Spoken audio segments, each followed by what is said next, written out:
আসসালামু আলাইকুম। তো এখন দেখবো আমরা খাদ্য এবং পুষ্টি। এটা এখন আমরা দেখবো যে কী কী কোশ্চেন আসছে এখান থেকে বিশেষ লিখিততে। তো সবার আগে বলছে যে আপনার জীবদেহে কার্বোহাইড্রেটের ভূমিকা বিবৃত করুন। তো এটা আমরা তো জানি যে দেহে এরা তাপ উৎপন্ন করে, শক্তি যোগান দেয়। এরপর হচ্ছে এটা বলতে পারে যে হচ্ছে, এই আমি শর্করা, আমি কিন্তু প্রোটিনের অপচয় রোধ করি, আমি কিন্তু বিপাকীয় কাজেও শক্তি সরবরাহ করি, আর শুনে রাখ, আমি কিন্তু সেলুলোজ নামক আঁশযুক্ত শর্করা আমি, এবং যেগুলো থাকি আমরা হচ্ছে দেহ থেকে অপাচ্য খাদ্য পদার্থ বের করে দেই, এবং আমরাই কিন্তু কোষ্ঠকাঠিন্য রোধ করতে সাহায্য করি। তাই আমাদেরকে খাবি, সেলুলোজযুক্ত শর্করা বেশি বেশি করে খাবি। তো এটা হচ্ছে আপনার কার্বোহাইড্রেটের ভূমিকা।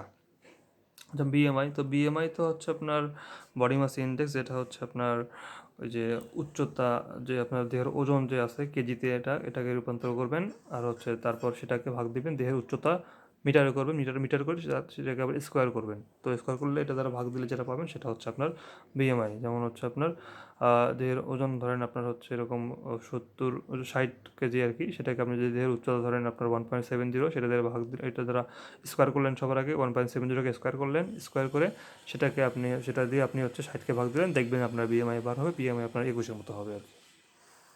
এখন বলছে যে মনোস্যাকারাইড আর হচ্ছে পলিস্যাকারাইড, এই দুটো কি আর কি, এবং আপনার স্টার্চ আর সেলুলোজ মৌলিক গঠনের মধ্যে পার্থক্য কী। তাহলে দেখেন যে আপনার যেটা মনোস্যাকারাইড, এটা হচ্ছে আপনার কার্বোহাইড্রেটের একদম মৌলিক এবং ক্ষুদ্রতম একক। তো মনোস্যাকারাইড কি? কার্বোহাইড্রেটের একদম মৌলিক এবং ক্ষুদ্রতম একক।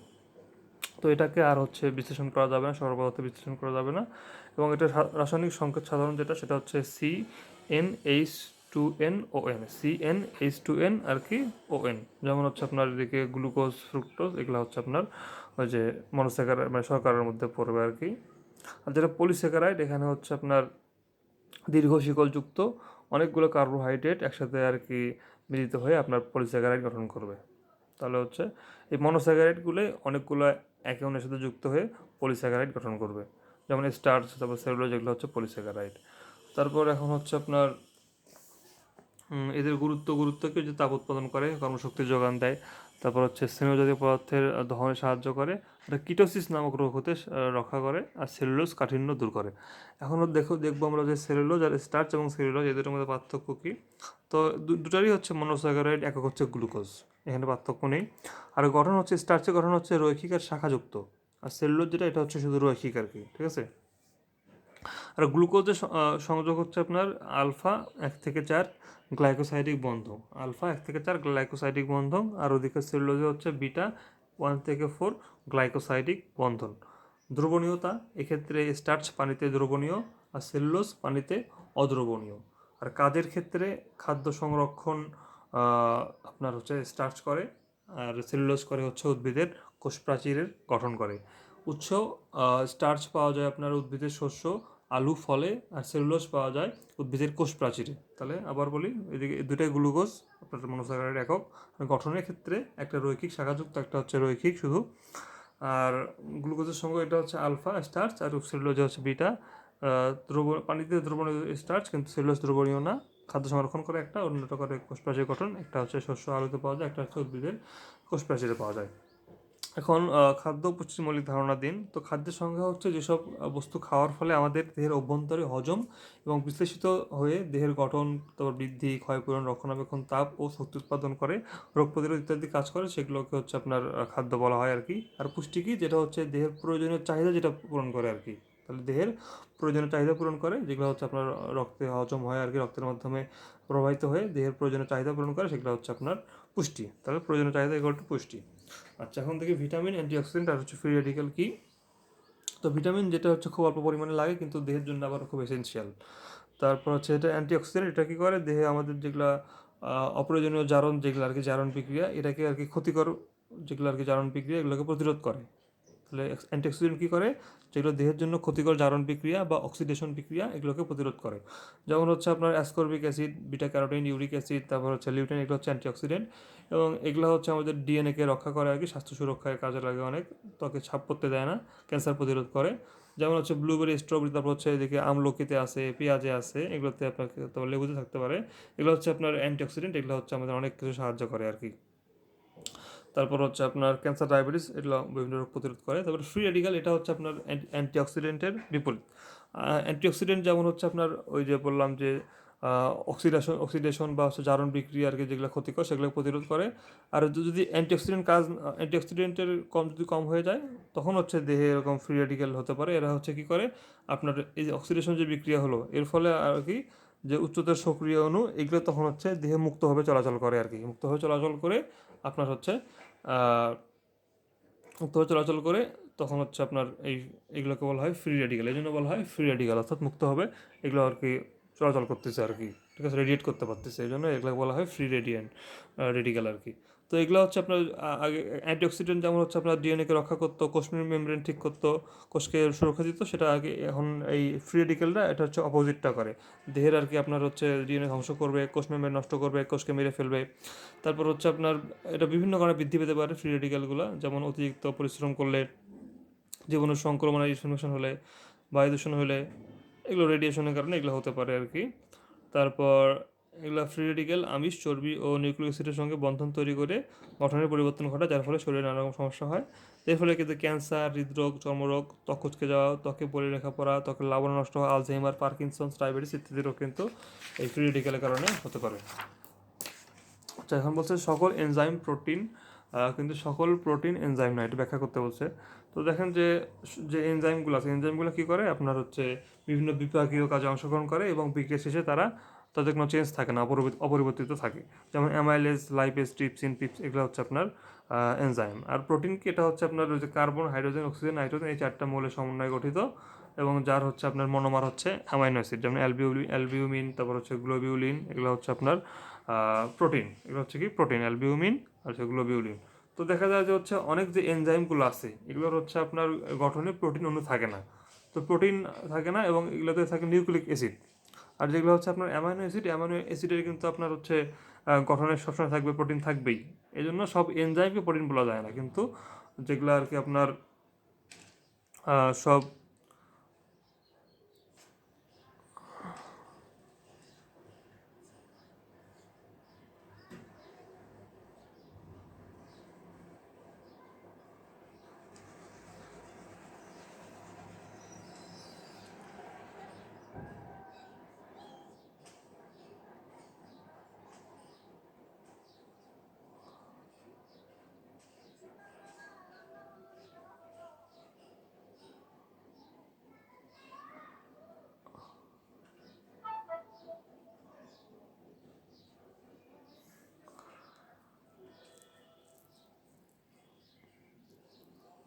তাই রাইবোজোমকে প্রোটিন বলা যায় না।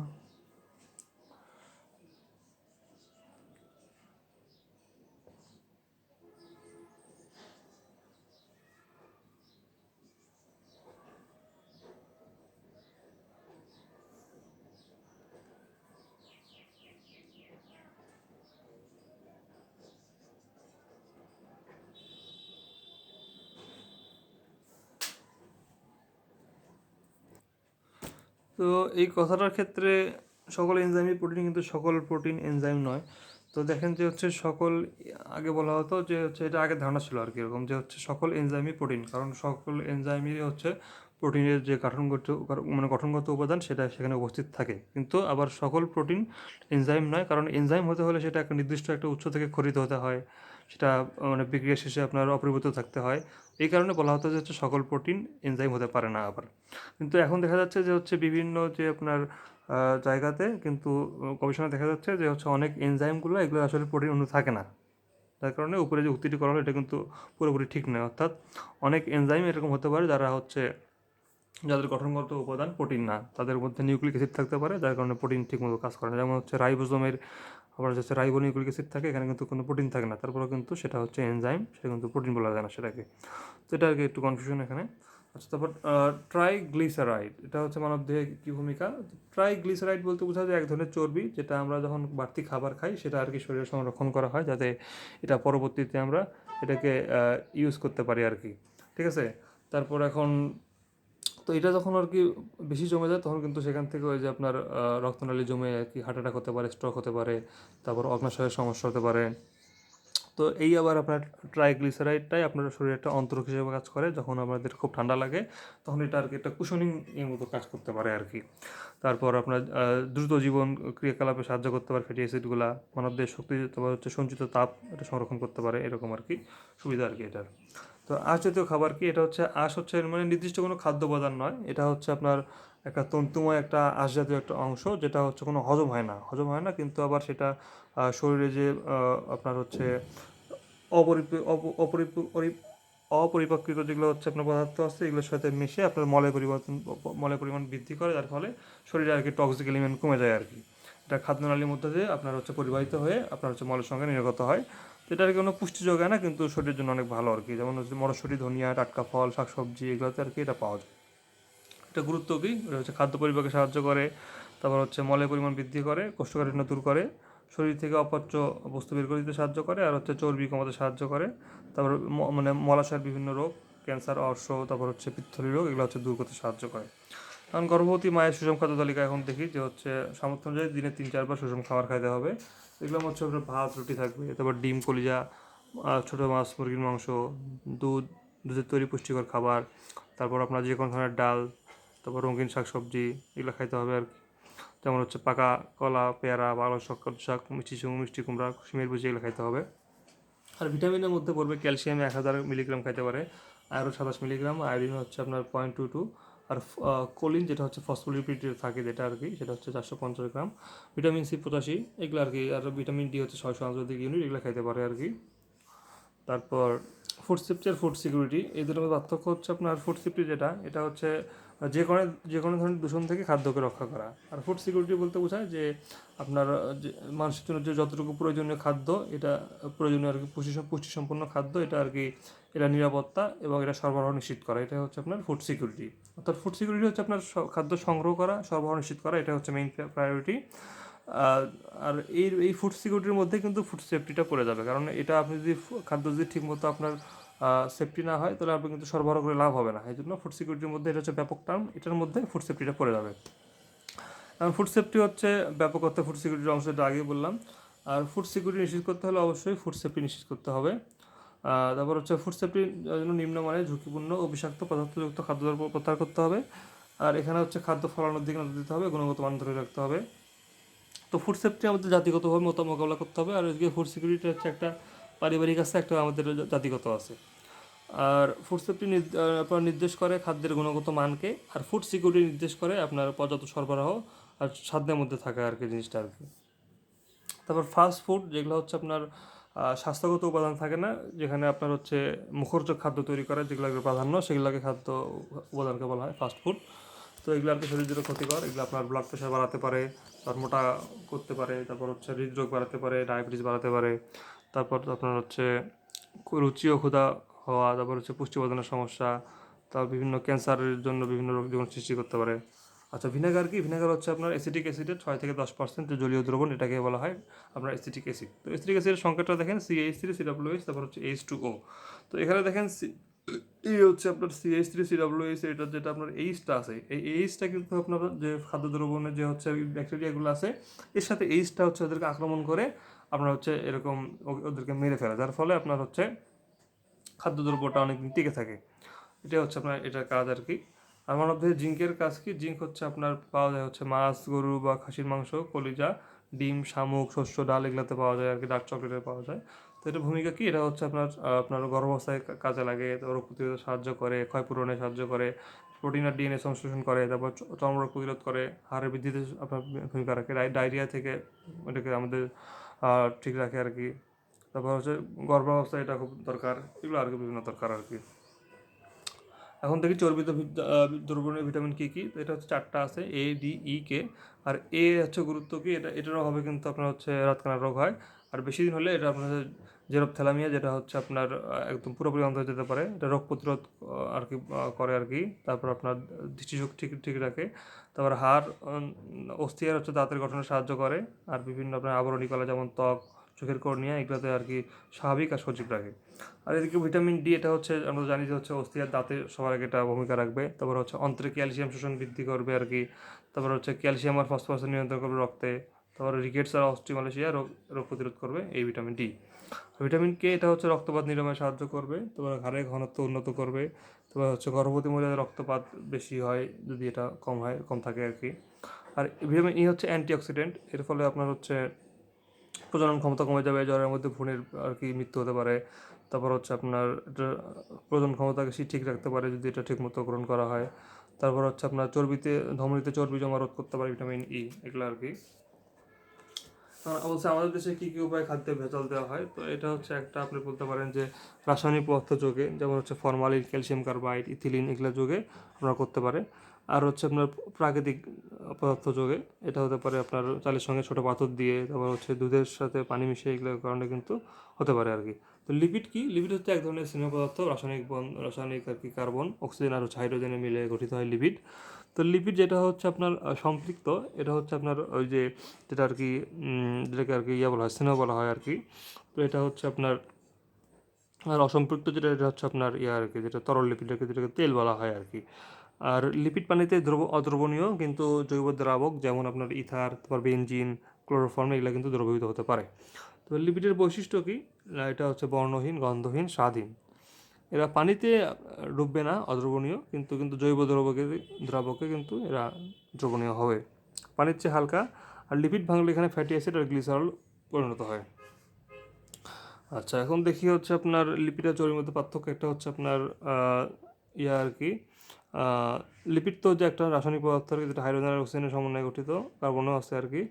আর চর্বি হচ্ছে এই লিপিডের হচ্ছে আপনার একটা কঠিন এবং সম্পৃক্ত ভার্সন। তো আপনার লিপিড হচ্ছে আপনার দ্রবণীয় হতে না হতে পারে, চর্বি কিন্তু পানিতে অদ্রবণীয়। তারপর হচ্ছে আপনার লিপিড হচ্ছে কঠিন ও তরল উভয় অবস্থায় থাকতে পারে, আর চর্বি থাকতে পারে সাধারণত কঠিন অবস্থায় থাকে। আর লিপিডের একটি প্রকারভেদ হচ্ছে চর্বি, আর চর্বি লিপিডের অন্তর্গত ফ্যাটি অ্যাসিড। আর হচ্ছে উদাহরণ হচ্ছে মাছের চর্বি, সয়াবিন তেল, ঘি, মাখন। মাছের চর্বি, মাংসের চর্বি, এটা হচ্ছে আপনার চর্বি। তো এখানে এখানে সুষম খাদ্য পিরামিড দিছে একটা, এখানে সবার বেশি খাইতে হবে আপনাকে শর্করা খাইতে হবে। এখানে এর মধ্যে আছে আপনার শস্য আর শস্য জাতীয় খাদ্য আছে, এবার আঁশ বিশিষ্ট খাদ্য আছে, তো জটিল শর্করা বিশিষ্ট খাদ্য আছে, এটা হচ্ছে বেশি খাইতে হবে। এরপর খাইতে হবে আপনাকে শাকসবজি, ফল। তারপর আপনাকে আমিষ খাইতে হবে, মাছ, মাংস, দুধ, ডিম, ডাল খাইতে হবে। এবং সবার শেষে আপনাকে তেল এবং চর্বি খাইতে হবে। তো এগুলো দ্বারা আপনি কিন্তু খাইতে পারবেন, একটা মোটামুটি একটা সুষম খাদ্য তালিকা হয়ে গেল এটা। এখন দেখেন এখানে কোন খাদ্য আর কি কতটুকু লাগবে সুষম খাদ্যের জন্য আমাদের। দেখেন যে সবার আগে 60% লাগবে আমাদের হচ্ছে লাগবে, শর্করা লাগবে। আর 15% লাগবে আপনার হচ্ছে প্রোটিন। তারপর অসম্পৃক্ত স্নেহ যেটা আছে এটা 20% লাগবে, আর সম্পৃক্ত স্নেহ লাগবে 5%। আর ভিটামিন, খনিজ লবণ, পানি, এগুলো কিন্তু খুব কম পরিমাণে লাগবে। তো একজন যে পূর্ণবয়স্ক আপনার মানুষ পরিশ্রম করে যারা, এদের কিন্তু হচ্ছে আপনার 2000 থেকে 2500 কিলো ক্যালোরি আর কি খাবার গ্রহণ করা উচিত। এখন দেখি ভিনেগার, এটা হচ্ছে আপনার আগে বললাম যে হচ্ছে অ্যাসিডিক অ্যাসিডের 6 থেকে 10% জলীয় দ্রবণ হচ্ছে আপনার ভিনেগার। তো এগুলো আর কি খাদ্য সংরক্ষণে ব্যবহার করা হয়। তারপর খাদ্যতে জীবাণুর যাতে বিস্তার রোধ করা যায়, তারপর হচ্ছে গৃহস্থলে পরিষ্কার করতে ব্যবহার করা হয়। তারপর হচ্ছে আপনার চাটনি, জেলি, জ্যাম বানাতে ব্যবহার করা হয়। এখন দেখি কস্টিক সোডা বা NaOH, এটা কি কীরকম কাজে ব্যবহার করা হয়। এটা হচ্ছে টয়লেট ক্লিনার হিসেবে, তো পানীয় জল এবং নর্দমা পরিষ্কার ব্যবহার করা হয়। তারপর সাবান প্রস্তুতিতে ব্যবহার করা হয়। এরপর টেক্সটাইল শিল্পে ক্ষারীয় পরিবেশ তৈরিতে ব্যবহার করা হয়। তারপর পেট্রোলিয়াম শোধনে অথবা সোডিয়াম ধাতু উৎপাদনে এটা ব্যবহার করা হয়। এখন থেকে প্রোটিনের রাসায়নিক উপাদান, আর হচ্ছে এখানে হচ্ছে প্রোটিন, তার প্রধান মাছ ও মাংসের পুষ্টিগুণ আলোচনা করতে বলছে এখানে। তাহলে দেখেন এখানে যে হচ্ছে প্রোটিনের রাসায়নিক সংকেত হচ্ছে আপনার অ্যামিনো অ্যাসিডের পলিমার আর কি এটা। তো RCnH2n+1, এই যে এরকম আর কি, এরকম একটা সংকেত আর কি। দুই এদিকে সি আছে, সি এর দিকে আপনার হচ্ছে এটা এটা আর কি কু আছে, COO আছে, এদিকে OH আছে, নিচে আর আছে, এরকম আর কি বন্ধন আর কি।